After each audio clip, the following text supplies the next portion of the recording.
back to Roundtable Combatives, your favorite new podcast on all things martial arts. And here today we have Mr. Johnny Smith, right? Yes, sir. Okay, awesome. He is the founder of Seige. Yes, sir. Is it Seige Combatives? What is it again? It's technically Seige Combat. Seige Combat, that's it. Seige Combat. And you guys are like a local area promoter for Superfights, right? Yeah, we do. So there's Seige Superfight Night, which is the Jiu Jitsu show, and then there's Seige Fighting Alliance, which was the MMA show. We've done 2 MMA shows and 7 Jiu Jitsu shows. Oh, awesome. Okay, yeah, I've only done the Jiu Jitsu. I've only seen those. I haven't seen the. Well, that's because we've had students actually competing in those. Most of your promotions have been in Mississippi so far. Yes, all of them, but no, every one of it's been in Mississippi. Yeah, only twice in Gulfport and every other one in Hattiesburg. Okay, yeah, awesome. But you're having one coming up local to us here in St. Charles Parish, right? Yeah, we just signed the contract on it like 30 minutes ago. Yeah. Awesome. So we can make an announcement for that date now then, right? Yeah. June 1st. June 1st. Okay. And then yours truly will be competing in that night, right? Oh, awesome. You guys have a good lineup already, or y'all still taking in? I haven't started matching it yet. Some people have already I get their names in and I'll start matchmaking them and stuff and seeing who all wants to do it. Gotcha. I am going to do a heavyweight tournament on this one. Mm-hmm. So we started giving belts out, and it's just 8 men or 8 women. Winner gets $500 plus the belt, but it's also we're not going by like this is the purple belt or this is the blue belt. It's everybody. So from a white belt can compete in it, depending on how it's all to my discretion on who I pick to put in there. Okay. Oh, that's cool. Very cool. So real quick, so while we're on the subject, how do people contact you if they want to get into to possibly fight? So usually just everybody's professors or coaches, they'll contact me. I get a lot of DMs on Facebook or on Instagram. I got guys hitting me up all the time. A lot of people already have my number too, so they just contact me. I usually try to run it through everyone's coaches as much as possible, but I've built a good enough rapport with a lot of guys and a lot of coaches that I can talk to their athletes individually. Yeah. Right. Awesome. I started contacting them on Facebook whenever Cameron was competing, and then from there, that's probably the best place to reach him at first. Facebook for sure. Facebook, just Messenger and stuff like that. Yeah, to mine or even the Seige Combat page. Seige Combat page. Okay, yeah. Well, and we'll post links to all to that in the description and stuff like that. So let's go ahead and switch it to more about you first. Okay. So tell us about you. You said you're an MMA fighter, and I guess you own a school, right? So I am a strength and conditioning coach by trade. That's what I originally do. I've been fighting for like 10 years off and on. I didn't really I kind of, gave up fighting after I graduated college. I went off and did, my career, and then came back and I was like, I always want to do one pro fight. And then I did one pro fight and it just went off from there. So now, now I'm known as an MMA fighter and not a strength conditioning coach, but I have a strength conditioning performance facility. That we have an MMA gym in the back. Nice. So, okay. So that's really cool. So it's not, it is my gym, but also I have the black belt that's in there, has his school in there. We have the wrestling academy back there. And I also do the striking from the facility. Yeah. Yeah. So I guess my early adulthood was in strength and conditioning. I used to work for Russell Paternoster. If I'm familiar, he used to be the Saints strength and conditioning coach. Okay. And we were like, I guess, a corporate type of entity where we went offshore, and we had complete buildings that were dedicated gyms. And so it had one side of the building had circuit weights, had, all machines and a little bit of free weights. And then we had cardio on the other side. And then some of the bigger platforms, we even had a hot tub outside. So, what company did you work for? The company was called Star. Okay. So I used to work for Exos out in Texas. They are from Phoenix. They have one in Gulf Breeze, but they do a lot of corporate wellness. They work out with Google. They work with TI. They do some of the corporate wellness stuff. So awesome. Familiar with it. Yeah. It was a cool job. I just didn't like to be offshore a lot. That wasn't my type of thing, being gone from the family week at a time or more, so, but awesome. So you still fight, or you retired from fighting? No, I'm still actively pursuing it. I had a title fight for Peak Fighting Championship on April 20th and broke my leg 3 weeks ago. So Okay. You know, we're right on the cusp. If I would have beat the guy, I believe I would have got the call to go to Contender. I think that was what it would have been. He had already been on Contender twice, and it was a big fight. And you know, he was way more experienced than me as far as who he had fought on the platforms he'd fought on. But I thought I had the tools. I think I have the tools to beat anybody. I think I can exploit. I think what makes me a good fighter. I'm not going to be the best striker. I'm not going to be the best grappler. I'm not going to be the best wrestler, but I'm going to find something that you're not good at. Yeah. Or that I'm just slightly find better, the weakness, and I'm going to exploit it. Yeah. And everything combined. Right. So how's the injury look? Is it like how much time do you think before you back at it? Is it? It's pretty bad. I mean, it's the fibula. The fibula is non-weight bearing, so it doesn't. I can stand. I can walk. I mean, my doctor doesn't want me to do that, so edit that out. You don't have to. Right. But so I think at earliest would be August. There's actually a fight in Lake Charles, so I'm signed to Peak Fighting Championship, and they have a fight coming up in August in Lake Charles. Okay. So August, that's not really that bad. So it's 18 weeks. Yeah. But I doubt I make that. I'm probably going to push it to September. I'm still trying to build into my 155 frame. So I was a 170er, and I'm dropping down, and I just need to get my frame right. I need to get a little more athletic at that weight. You know, I crash dieted, went from 194 down to that, and lost a lot of muscle and some fat. So I just need to kind of build back into it. Yeah. How old are you, if you don't mind? 30, just turned 30. So I'm a little bit older, but I have a young soul. Yeah. I think we all have young souls. Yeah, I'm 43 and I think I'm 19 sometimes still. Yeah, I'm 48 and I'm starting to feel it. But awesome, man. So how long have you been doing the Seige competitions? The competition started in 2020. So how it happened was me and Patrick Davis, he's a black belt. Okay. We wanted to make our own BJJ apparel. Okay. And that's how that started. And we have a t-shirt and it says Seige, just Seige across it. And it was originally supposed to be spelled the correct way, which is S-I-E-G-E. Somehow it got misspelled and now we just kept it. We're like, it looks better. So it's S-E-I-G-E. When you make a mistake, you got to own it sometimes. Yeah. So we did that. And, I realized there's no money in apparel business. Like you have to be somebody to make an apparel business. Right. Yeah. So I was like, well, we need to get into tournaments and we need to go be a vendor. And I was like, let's just do our own fucking tournaments. So I started doing that, realized there's a lot more money in that. We started out doing in-house tournaments and I was like, registration, you don't know who's going to be there. We had to cancel a couple shows and I was like, I'm going to do a Superfight. And Superfight's been the way it's been since I've done that. Yeah. I got some news, something's working in the books, but, I believe we're going to do a tournament this summer in Hattiesburg. And it'll be our first. We're partnering up with somebody, and they're going to come in and kind of do it with us. And I'm doing hopefully a tournament this summer in Hattiesburg. Very cool. Very cool. And that's where you're located? I'm in Hattiesburg, Mississippi. Yep. Right. Excuse me. Yeah, the first one I went to was in Hattiesburg. Was Hattiesburg, yep. Yeah, who we had? Had Cameron? It was little Cameron competing that night. I think he was the only one. Was it somebody else? Was it only Cameron? Was it the pedal? Was it in pedal at the Civic Center? Or no, it was at the Brewski's. The Brewski's. Brewski's, yeah. Brewski's is a cool venue. Yeah, that was a very cool venue. Very cool venue. I actually, whenever I originally went to college and I started fighting, I actually was a bouncer in that bar. So I have a lot of history with Brewski's. June 1st is the first one here, and you have any more planned for the rest of this year coming up in Mississippi? Or I'll do another one in Mississippi around August probably, and I'm trying to do Tuscaloosa in Alabama in November. So I'm trying to do that, and then I'll probably just chill till the next year. Next year. I plan on fighting around August to November, so it always depends on what I'm fighting too. Yeah, you know, you don't want to get in the way of a camp. I've done a fight. Now I've done a super fight. 2 weeks later, did my fault competitively. Then did an MMA show all in a month, and it was the most chaotic month I've ever had in my life. I mean, how does that interfere with your camp then? At that point? Oh, I mean, I'm always, training. So it's not really a training. It's just like, you never get a break. So like I wasn't working as much then, but I would still I'd get home and like my phone, like till 9:30 at night, I'm still texting. Right. I'd imagine it's more of a more mental thing than it's definitely more mental. Yeah. Definitely more mental. But, I mean, you can travel. So I used to, when I first started doing it, I did my first show. I was traveling up to Kansas City to train with Glory MMA, like before James Krause got in trouble.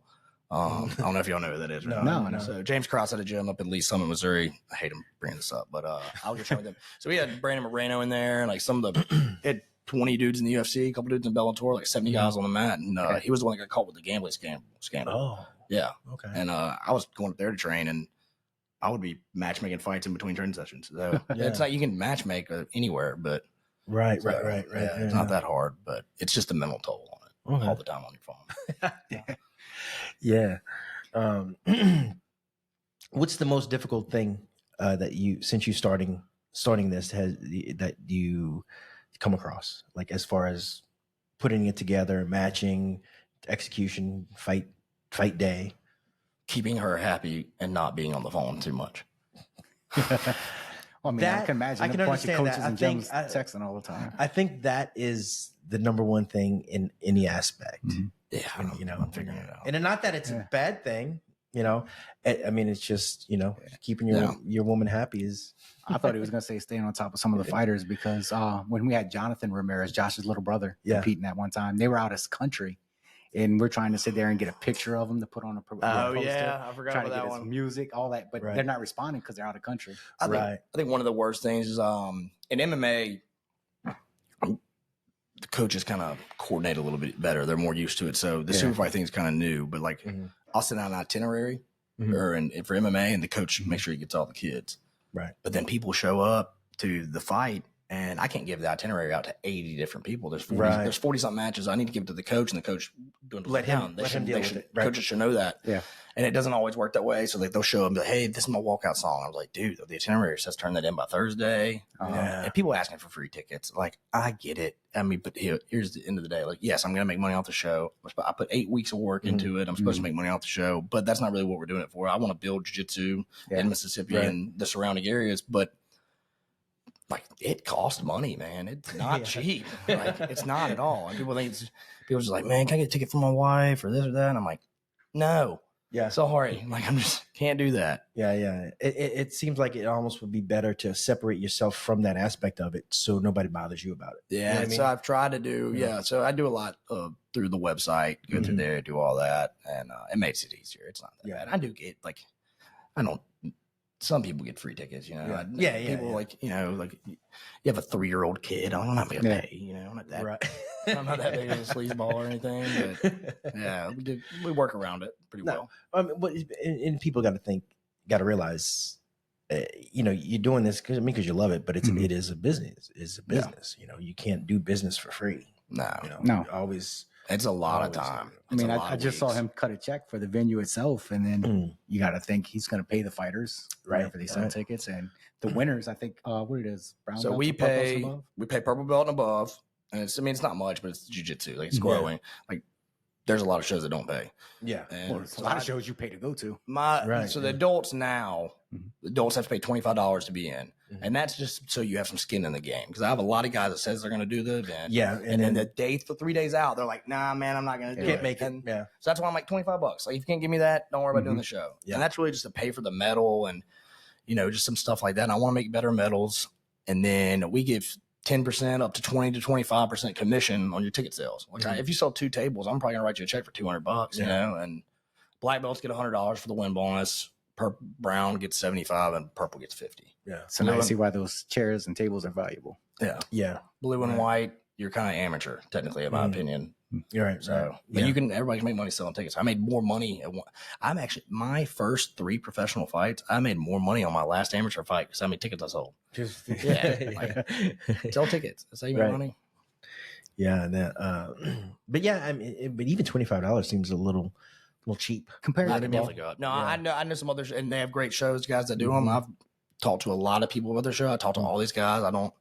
If a matchmaker hits me up even for MMA and they're like, hey, can you help me out with this? I'll be like, hey, yeah, for sure. Right. And they always say they're going to cut me a little bit of money, and I never get it. So it's not that big of a deal. Yeah. But some people, it's $100 to do a super fight. Yeah.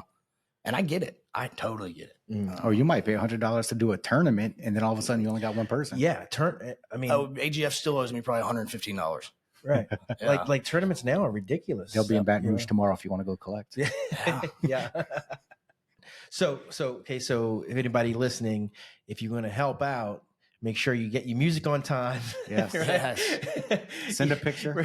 Send everything he needs just to make the things go smoothly. I'll have guys hit me up every 3 days. Like, hey, have you got my photo yet? Have you got my photo yet? I'm like, I have to get your photo and the other person's photo. And then I have to email it to the person that makes them and then get it back. Like, I don't make those. And a lot of people think I make them.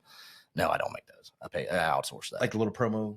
I make a fight poster. Like, it's you versus your person. Put most of your names on there and Facebook. Like, I'll get somebody's photo like immediately, and then I might not get the other one for 2 weeks. 3 weeks. You're still waiting on that. So, well, I guess that's why you see sometimes when promoters they'll put up a fight, do one at a time, and one at a time, or they'll have picture one and then not the picture of the other one yet. Yeah, and then later on it comes up, and then they'll have it. Yeah.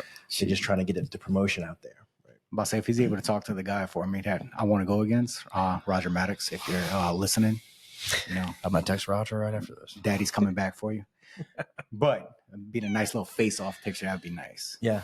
And look, I'll travel to Mississippi to take this picture if y'all want.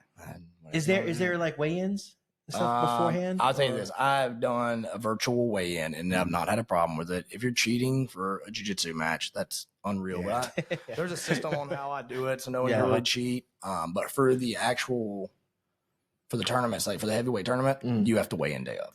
Right. Like when there's like a lot of money on the line or like a belt or something, you have to weigh in day of. Yeah. You have to weigh in your weight class. But other than that, it's virtual weigh in. Just it's easier. It's less travel. People don't have to travel as much. And that's a 24-hour weigh in. So you can weigh in the day before. Mm-hmm. Yeah. But the day of and I'll be there. I'll get here at 8 o'clock, 6 o'clock in the morning for the venue for the show. So if you want to come in early, you can come weigh in and then leave. That's fine. What time is the show? 2. That's here. 2. We said 2 o'clock. 2 to 6 p.m. 2 to 6 p.m. Okay, that's a good time. Everybody can travel. Yeah, everybody can get drunk afterwards. Yeah. Especially if everybody gets a submission. Real quick. Is there an after party place? I've actually never done one before. The loft. We're going up to the people loft. Up there. A few people. But I mean, maybe we could talk to somebody. Like one of the restaurants with bars and stuff. And if y'all want to do that, we can say, hey, this is where. It don't even have to be official. But. If anybody wants to, I got a lot, especially if a place wants to sponsor a show. Larry Bernard, Larry. I'm very good friends with Larry. Yeah, Larry texted me the other day. He got my number from you, I guess. And, I think he was wanting to get some of those guys for combat. Which I'm sorry about that. No, I don't care.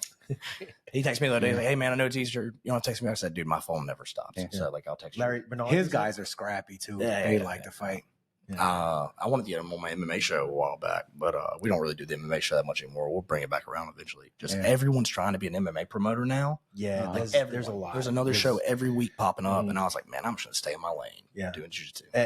I've noticed that maybe not so much here, but online you'll see them all over, and they're like posters. You're like, oh, this everywhere. This. I'm like, holy crap, it's everywhere. It's a new show every. I mean, there's a new guy doing it, and so my thing was everybody was coming in, they were spending too much money. They were, I'm gonna give you $2,000 to $2,000 for this local amateur fight or this local MMA fight. And then there was guys that were paying amateur fighters through their gym. And I mean, there's a couple of them. I'm not talking about just one person, but you couldn't do that. And like, there was just so much money. And I was like, dude, I can't compete with that. Like, I mean, I'm not as established as some of these guys. Yeah. And I was like, man, if it works out for them, great. Some people are doing great shows. Like, and I've helped with some of those shows, but I just couldn't compete with them. So I was like, I'm going to stay in my lane with jiu-jitsu. Well, I'm excited that you're doing jiu-jitsu super fights because just helping out with local jiu-jitsu between Alabama, Mississippi, and Louisiana, where I think most of your fighters come from, is those 3 states. I've had Arkansas. I've had as far as Arkansas. Yeah. Well, see, I like this, the platform of the jiu-jitsu super fights because, I mean, instead of just going to a tournament and watching hundreds of fights you don't even want to watch and you're waiting for your friend, it kind of brings the MMA aspect of socialization and going to a fight with it, it's jiu-jitsu, and it gives not just that, but if you're on the mat, all eyes are going to be on you now. Yeah, they're not scattered around all the other mats. You can get your showcase. One at a time. Yeah, I like, especially really like for that. some of these kids around here. It's a great experience for them. No, the kids is the best. Yeah. Did you see the 4 and 5 year olds last time? Oh, I did. That was so cute. That was so cute. That was the best part of the show. The kids are the best part of the show. I want to do an all kid show too. I have another thing I'm working on that I kind of want to do, and I don't care about announcing. Can't keep secrets to save my life. But I want to do like I'm kind of stealing. Y'all saw the PGF, professional grappling, yes, Brandon McCoffin and all them. I want to do kind of like jiu-jitsu, but a jiu-jitsu duel. So say like Hunter MMA will make their own, they'll make their lineup, they'll make their kids. Okay, yeah. And then I'll make a lineup from another school, and then we'll compete against each other. So school against school. Yeah. And then like, in wrestling, it's like if you get a pin, if you get a majority win or a major, but I was going to steal the PGF rules. And if it's a choke, it's 6 points. If it's a break, it's 4. And then if it's just a sub, it's 3. If it's a point, whatever. And some people don't agree with that, but I'm like, if you choke somebody, you kill them. If you can break my arm, and I can still hurt you. That's kind of the idea behind that. Yeah. Well, that was just something I just was reading recently. Somebody posted, it was a I forget who it was. Some jiu-jitsu guy got in a fight with a bar guy, and he armbarred him, and he ripped his arm apart. Right. Yeah. The guy's still fighting, and what he posted was like, "What do you think of this?" And I was like, I mean, I personally like, dude, if you get in a street fight, go for a choke before anything. If you have to grapple, put him out. Yeah. I mean, otherwise, you don't. While you ripping this guy's arm off, I'm pulling a knife and stabbing your ass. Or they're pulling the gun, or his buddy's gonna kick you in the back of the head. Just get it over with. As much because good choke is gonna take somebody out in a couple seconds. Yeah. Where you gonna that? So I told you, you can break somebody's arm and they have a hand on a gun. You're still getting shot. They'll beat you with their arm if they on drugs or something. Well, I mean, apparently, I don't know if this is true or not, but I always heard this. Forrest Griffin got his arm broken in a fight and then knocked the dude out with the other arm. I don't know if it was like in an amateur fight or the early pro fight, but apparently Forrest Griffin that happened. It's not surprising. I mean, I've heard of people breaking their hands and still winning. I've done it. I broke my hand in my lap. My 5th amateur fight, broke my hand, kept fighting the whole time. Yeah. I tore this tricep. That was at a tournament. At a tournament, and I see. Honestly, I was gonna quit. I was like, "Man, this hurts, man. I'm tired, and this hurts." And probably had Darren yelling at you. Keep going. Darren wasn't there. It was Calvin and a few others. Don't be a pussy. Finish the fight. Finish the tournament. So I finished it. Gotta go, but still, I was like, later on, I was like, "Oh man, it's torn." It was purple too, like really purple. Bad the next day, really bad. And then I actually tore this bicep, same arm. Did you get reattached? It wasn't complete. No, both of them weren't complete. They were partial tears. So they my pec, so my lower, my pec major, I pretty much lost 70% of it. I never got it reattatched. I didn't have health insurance at the time. Right. And it was before my pro debut actually, so I had to pull out of that fight. But it was awful. Yeah, I've researched and said, you can get stuff reattached, but doesn't mean it's going to be 100%. And it doesn't mean you can function without biceps. Right. Don't have to have biceps. So I was like, Roy Jones Jr. I'm not even going to deal with it. Everybody thinks Roy Jones Jr. has a different. They think that he has a bigger bicep because he was a left hook guy. No, his bicep's torn. He's right. Just missing his bicep. His bicep's just jammed down here. Yep. It just curled up. And he's still knocking dudes out. So. Yeah. So real quick, let's talk about Fight Day. What he was saying, that if you want us or to participate in a way, like as far as doing a podcast there, or I'm actually want to do, totally cool with that. So what I'm trying to do is get a live stream put on it, and we just did a Facebook Live last time, and Alonzo Myers, he does, he's gonna announce it and everything, and. Dude, I mean, if y'all 3 wanted to run a podcast during it, pop the live stream, we could do a live stream from y'all's YouTube channel. So are you going to live stream the fights itself? I will. I mean, I'm either going to put it on Facebook Live or get it through YouTube or something. But right. So we used an iPad last time. I just filmed it. Okay. I'm going to eventually make it bigger and bigger. We're just playing with it right now. And I'm not charging anything for the live stream. We're just going to put it out there. Okay. Yeah, I'm open to it, man. I think that'll be fun. Bring cameras out and actually do a live stream then. Because I can bring my camera, and we could all hook it up. If I have a switcher, we can get a couple of different angles. Of the fight for sure. And Alonzo's all into this too. He has all this stuff. Yeah. We had like some little bit of miscommunication with the mic and everything, but I mean, if there's a way to hook this up to do the live stream and a podcast same time, let's do it. Yeah. All for it. Well, so. I mean, this is off subject for this pod for what we're discussing, but the software we use, I can live stream from right here. Okay. And I can connect it to Facebook. I can connect it to YouTube. I can connect it to a website, or it can go straight from this Riverside thing. So everything can be all one thing. That's awesome. I'm all. So you're totally good. In fact, the first episode we did, we live streamed to Facebook or YouTube. But then we realized I cursed too much. And my mom's still talking about that. So I was like, okay, and we, let's just not do it for now. You can even have an app to dial in if you want, like a remote Really? Like, Yeah. you can have somebody out of state. So Like if Zoom you people wanted in to, and sorry. like pull people in like from Zoom Yes. calls and So everything. like if I wanted my camera right now, my phone, I could just feed into it. Yeah. And then I'd have a second camera. And it would show as two different cameras. Backstage interviews. Yeah, for sure. Yeah. Like we could be talking here, and then your guy on the field or in the backstage could be like, okay, now we're talking with, this fighter, whatever. Yeah. I'm looking totally, to get into cool. production stuff. I mean, I've been talking to Abercrombie from Savage a little bit about their live stream, and I've talked to Jamie Houston has a really great show with Summit. I mean, he's like, I don't know, was that a motorcycle? Yeah. But I talked to Jamie Houston a lot, and he's helped me tremendously. He gives me all the advice in the world. And he has a great live stream. He has a great stream. He was on Flow Grappling, and he actually pulled it off Flow Grappling to do it. Okay, so that's pretty. It's pretty tough. That's pretty cool. Right.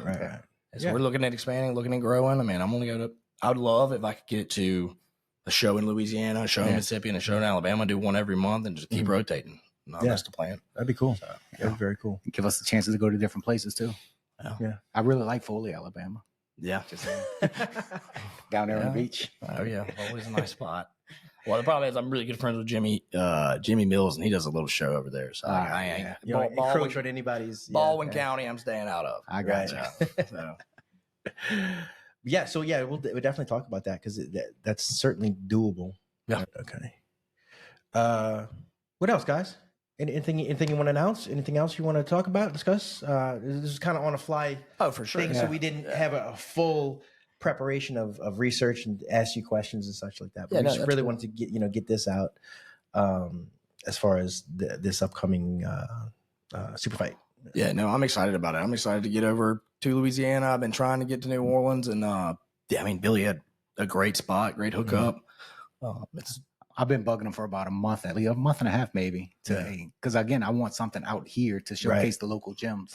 Like jiu-jitsu is just, it doesn't make as much money as like an MMA show. So you can't go to.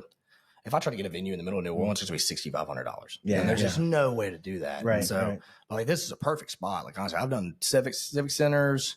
Brewski's was a great spot. Sully's, that was a good deal. It's actually a little too big for MMA, but I mean, for jiu-jitsu, but it was a great show. I liked it. I'm going to go back there. But this is honestly a perfect little venue. Like, it's nice.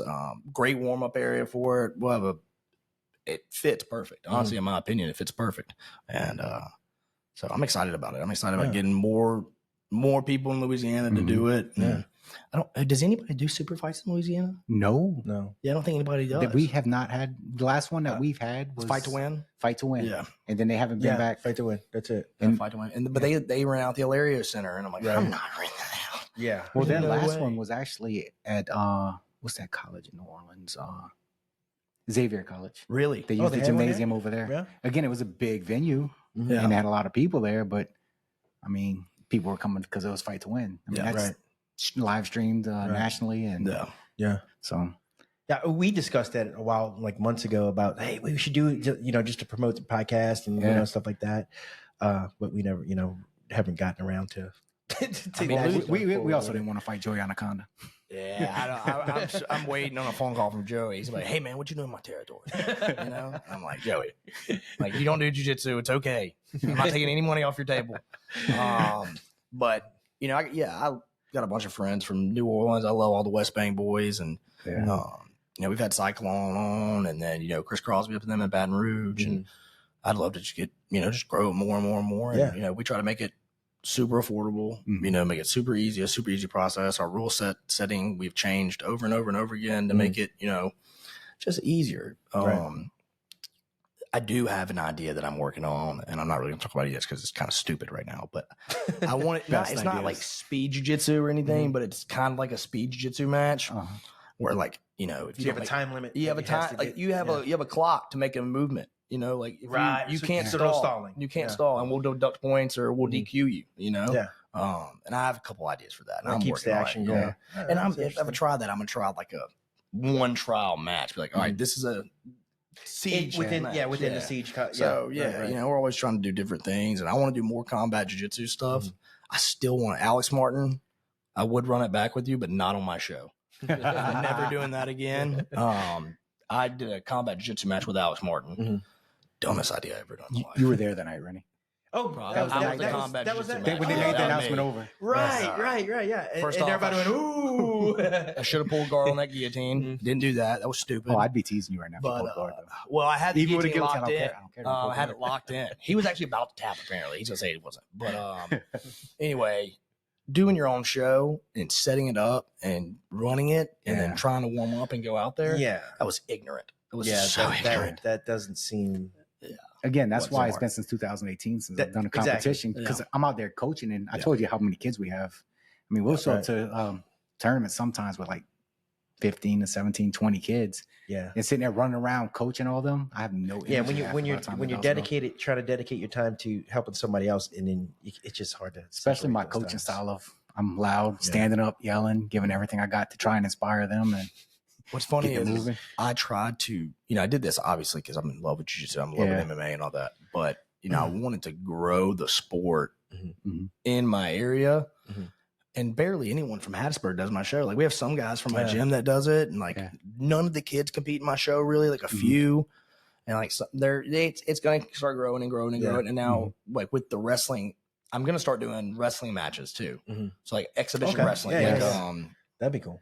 Yeah, so I'm the assistant wrestling coach at Oak Grove High School, and I'm going to start doing one-off matches in there because I saw that they did it up at Summit in the cage. They did it in the cage, did a exhibition wrestling match in the cage for Summit FC. That's Jamie Houston's other show, and I want to start doing that as well. Yeah, so Josh Ramirez.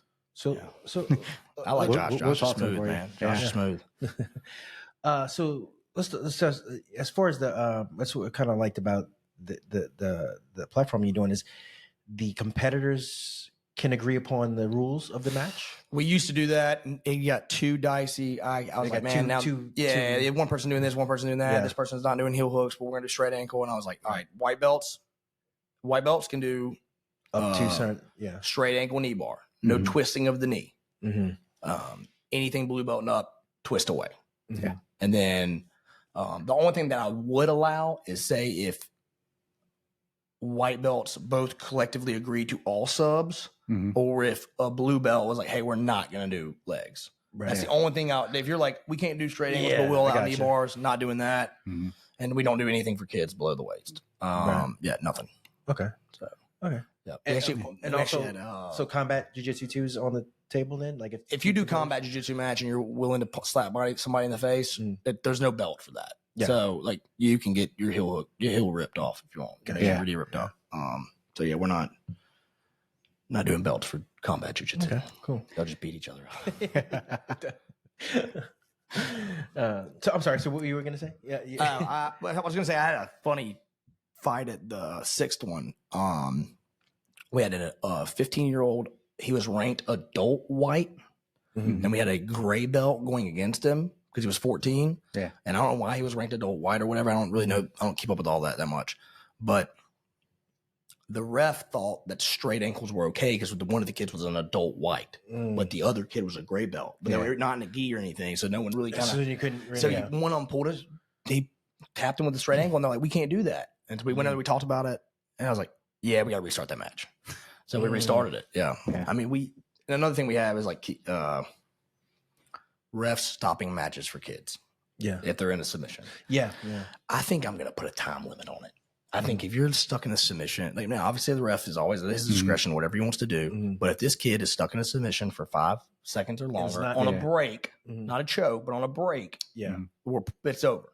Right. If you have an arm bar extended for 5 seconds, we're pulling it, or 3 seconds. I don't know. Yeah. I'm just trying to find anything. I even thought about giving coaches towels. Like, here's your towel, here's your towel. Right. If you want to stop it, you can throw it in there. Yeah. But if that kid's arm breaks, that's on you. It's on you. Yeah. Yeah. But then, see, that as a kids coach, I'm kind of torn on the issue because I've had it going for us and against us. Yeah. As far as that tournaments, the ref will stop it way too soon. Super soon. Before the kid can even start skating. Like the arm's like getting to this point right here. And he's already the referee's stopping it before the kid can actually try and escape. And the kid might know to escape. But at the same time, I don't want somebody to get hurt. Yeah, you don't want to get hurt. And then another thing is I don't watch every match. I barely get to watch the show. Yeah. I was going to try to commentate the last show, and I was like, there's no way I can do this. I have to run around the whole time. So they'll come to me like, blah, blah, blah, blah. I'm like, I didn't even see it.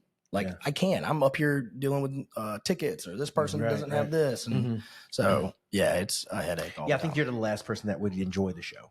You know what I mean? Once it gets to about the last 10 You can kind of breathe. I'm like, all right, I can sit back. I can breathe now. Yeah. Yeah.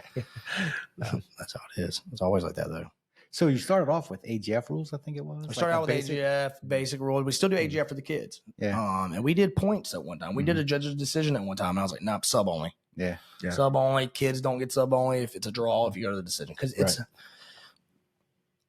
for a jiu-jitsu show, for you to actually like, no one's going to sell 5 tables in a jiu-jitsu. The Cameron DeSoto kids sold 2 tables, which is crazy. Yeah. That's unreal, actually. That family, though, I mean, they work a lot with Joey and Connor because the dad had one fight for him, amateur. Yeah.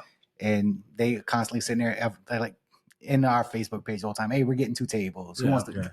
And then just, they're the organizer for our school as far as whenever somebody's fighting.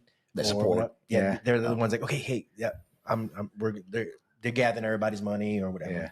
And there's also more people that want to do jiu-jitsu than MMA. So it's not just like, oh, we're putting 40 matches on the card. We want to make money. No, it's like I have 150 to 200 people hit me up to get on the show. And it's hard to tell people no. Yeah. So as long as I have people that want to do it and it's in a 4-hour period, it's the same length of an MMA fight. It's just so many matches. Yeah. That's what people kind of get mad about. But I'm like, dude, like it's in the same length of an MMA show. It's not like 8 hours. That might be where the speed just who comes in. Yeah. So that's why we made it, 5 minutes. Sub only. We did do a golden score one time where it's like first point wins, but then that got kind of people were negotiating on what was a takedown and what wasn't a takedown. And how long was control a takedown? I really like DBI rules for overtime. Yeah, it is. It's easy because some people would get shot on and they would pull a guillotine, but it was clearly a takedown. Yeah. It was clearly a takedown, but they're like, I'm on a sub. Yeah. So the thing is, like, you would really, truthfully, you would have to. It's not a takedown until you clear your head. So you have to finish the sub. Yeah. So there's so EBI is the easy way. The rule set we have now is the best life came through. And that's for adults only, correct? Kids are a draw. Kids are a draw. Okay. Yeah, I like that. Maybe if some of the yellow belts and older kids wanted to maybe do some EBI rules, I might would allow it. But so it just all depends on the coaches and everything. Yeah. I'm not going to let an 8-year-old start on someone's back or something. Or in an old spider web. That's not going to happen. Yeah. Especially some of them 100 kids, they're really good at arm bars. The 100 kids are freaks. Yeah. They're good. In a good way, sorry. Yeah. Well, I mean, they travel well, too. Yeah, they're all supportive of my show. I love those kids. They're great. I actually sponsored, I wrote a check to St. Martin Wrestling to be a sponsor. And then 2 months later, I got asked to be the assistant coach at Oak Grove, and I'm like, "What the shit?" We were like, we weren't rivals. There's no rivals yet. Right, in that but deal, still, but we were kind of like, Yeah. So I was like, "Damn!" And now we have to. It's hell to raise money for that stuff. Like wrestling's just not supported yet in Mississippi, and it's getting there. There's 21 schools that have it, so it's growing. But we had to raise a bunch of money for those kids. And I was like, "Man, I gave money to St. Martin." Like, what? No. No, but they're really well coached. They are. Great job down there. Sarah's awesome. Yeah. Sarah always hits me up, always puts a bunch of people on their show. She takes care of me. I take care of her, always. They have a young little girl that goes there. She did like 2 or 3 matches in one of your fights one time, and it was just insane. The crowd getting behind her and all that stuff. How old? I want to say she was close to like maybe 7 or 8 years old. Oh, no, that was Audrey. Yeah, Audrey that's Austin Audrey. or whatever. Yes. Yeah. Yeah, they're great. They're good. They're good, man. That Bo Dixon kid's a beast. Yeah. So there's a bunch of them that are good. So do you contact any of the gyms to say, hey, we got this coming up? You got I'm gonna hit up every gym in Louisiana. When I leave here, I've already I talked to Gary Angelette. I agreed with Gary that it was gonna be June 8th, and he was telling everybody June 8th, and I did that because there's an MMA show on the June 1st in Alabama, and he's a buddy of mine. I was like, I wasn't gonna go against him.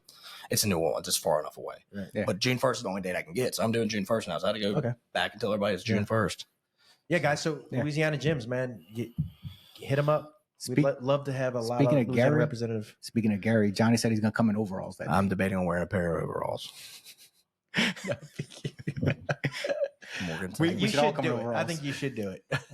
What's funny is, so after Alex Martin beat me, whenever we got a shot of Fireball real quick, and I'm really bad about buying everyone shots of Fireball, and I actually kind of stopped drinking for a bit, and Alex Martin shows up at not the last show, but the show before last with a candy cane full of fireball shots and brought it to me as a gift. And I was like, dude, I don't even drink anymore. Like, that's crazy. I gave it to somebody else. Sorry about that.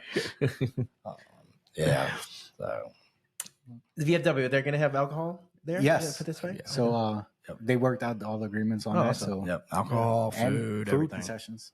Nice. Yeah, cool. It's gonna be a little party. It's going to be an awesome, and it's a family event. Right? Yeah, So no, it's definitely a family event, just like an MMA show. Right, you know, right, exactly what it is. Yeah, hopefully it turns out really well, man. That'd be really cool to have. Billy's actually in charge of the security. Yeah. While I'm on the mat. Yeah. Might have to time out. We'll call up Joe. You seen that? Me and Joe did that. Me and a buddy of mine, we did a security for a quinceañera last weekend. What was it? A quinceañera, like a 15-year-old. You know, the girls when they turn 15 years old, they have their quinceañera. Okay, yeah. Big old dude, big old baby. Joe. He doesn't like feet in his face. Yeah. All you gotta do is go omoplata and I think that's why he quit jiu-jitsu, because he just, I kept putting my foot in his face and tickling him. I have a bunch of kids that like are starting to get into it, and they won't take like all the wrestlers. They'll come to our gym now, and like someone will start trying to jiu-jitsu, and they'll keep their socks on. And I'm like, yeah, it's never gonna work. No. Like you're gonna have to take them socks off eventually. They're gonna come off anyway. I mean, yeah. And people like they will want to do boxing, but then they want to do jiu-jitsu, and like I just don't like people sweat. I'm like, get ready for it, but there's no way around it. Yeah, either in your mouth, in your face. Yeah, for sure. It's not blood. That's what's good about MMA. We get HIV tested. Jiu-jitsu, not so much. You might catch gotten hurt for syphilis. So when you do an MMA fight, you have to get tested for HIV, obviously. But when you get your blood work back, it says non-reactive. It doesn't say negative. Right. And we had a guy that was freaking out about it. It was the first time for him to get He never it He's never seen it before. So I was like, don't tell him that non-reactive means negative. Don't tell him that. We were going to freak him out, make him think he thought he had HIV. But yeah, no, it's funny. It's funny, man. One of my buddies, Calvin, he almost didn't fight because he needed his blood work. He's like, oh shit, it was like the weekend of, and the night before, and he had to go. And I have a friend that works at the emergency room in one of the New Orleans hospitals at Charity, I think it is. I forget. Well, they don't have a Charity really no more. Oh yeah, which one is it? It's out there. It used to be University Medical University. So I thought, hey, can you get him in to do an HIV and blood work for? He said, yeah, send him into the ER. So he got lucky because otherwise he wouldn't have found. They're actually getting to where they can do those in like 15 minutes, and now you can have HIV and take the medicine, and you'll be non-reactive, but they still won't let you compete. Right. I don't blame him. I wouldn't want to compete against somebody. You miss one pill and like right. So well, if you guys are more than welcome to keep going. I gotta get ready for teacher class. Well, I know they have to drive to Baton Rouge as well. So. Yeah, we're to go to Baton Rouge. Well, is there anything else you want to discuss real quick? No, man. I mean, June 1st. June 1st. I appreciate BFW Hall in Luling. June 1st. Look it up on Facebook, Seige Combat. And we'll put a link to the we'll put a link to everything. So all you local Louisiana schools, get your guys if they want to test themselves, get them enrolled. Tell them about contact Seige, and we'll have a good fight out here in St. Charles Parish. And if you're over there in D'Iberville, Mississippi, Roger Maddox, come on down. Yeah. That's a go, right? Well, we haven't talked to him yet. I talked to him the night of the last show, and he said he was all down for it. And Roger wouldn't pull out. He's a great guy. I really like him. Yeah. Freaking really, really good guy. They actually, I let them do all the. They do a vendor spot at our gym now. Not at the gym, but at the show. Now. Yeah. So I don't know if they're gonna come all the way over here, but maybe it's not he that does. far. He's come to the Aerial Center, and like I said, we're only 10-15 minutes away. I was on with the vendor and everything he did. Oh, tell him come on. Yeah, I mean, I think they will. I will. Just a little bit, but I really appreciate y'all having me on. Yeah, absolutely, man. Yeah, definitely. And we'll discuss later, about getting everything. We'll set it up, and what's the other guy's name? Alonzo. Yeah, we'll maybe get an email thing going, and we can discuss. Yeah, I think we got 4 microphones, so we can have up to 4 people behind the table. Yeah. Get y'all running it. Go. I might hop in for a second. I do like the idea of also coming in with a phone or whatever, somebody can go out and talk to people who's ready for the fight. You might could walk onto the mat and get closer to the action. You could literally do that. You could literally, like, if the ref, because I remember at the last one I went to, one of the refs had a camera on a stick, right? And so you could literally do that too. Yeah. You know, that's this might be the new thing for it. That'd be pretty cool. Yep. All right. Well, thank you very much. You guys have a safe trip back out, and we'll see you soon. Appreciate it. Awesome.